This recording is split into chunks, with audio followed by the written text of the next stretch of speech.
তো আজকে করব শুশুনি শাক ভাজা। দেখো এই শাকগুলো তোমরা কে কে খেয়েছো অবশ্যই কমেন্ট করে জানিও। তো এদিকে এইগুলো আমাদের বলি যে শুশুনির শাক। শুশুনির শাকগুলো খেতে এত ভালো আর এত মিষ্টি, মানে কি বলবো। আমি ভালো করে বেছে নিয়েছি, তারপর ধুয়ে নেওয়া হয়ে গেছে। শাকটা এখন তেলে দিয়ে দেবো, তার জন্য দিয়েছি কড়াইতে তেল। তো দেখো কড়াইয়ের তেলটা গরম হয়ে যাওয়ার পর আমি দুটো গোটা মরিচ দিয়ে দিচ্ছি। তো এরপরে দিয়ে দেবো, তো এরপর দিয়ে দেবো দেখো রসুন। কড়াইয়ের মধ্যে দিয়ে দিয়েছি রসুনটা ভালো করে, রসুন আর শুকনো লঙ্কাটা নেড়ে নেওয়ার পর এবার আমি অল্প অল্প করে শাকগুলো দিয়ে দেবো। তো আমি শাকগুলো ভালো করে ধুয়ে নিয়ে জল ঝরিয়ে নিয়েছিলাম। এবার অল্প অল্প করে কড়াইয়ের মধ্যে দিয়ে দিচ্ছি।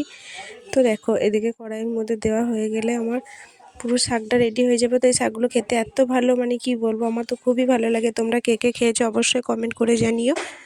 তো আমার এই শাকটার রান্না যদি ভালো লাগে অবশ্যই একটা লাইক কমেন্ট সাবস্ক্রাইব করে দিও, পাশে থেকো বন্ধুরা। দেখো আমি এবার দিয়ে দিচ্ছি একটু অল্প করে নুন। তো নুনটা দেওয়ার পর আমি ভালো করে নাড়াচাড়া করে নিচ্ছি শাকটা।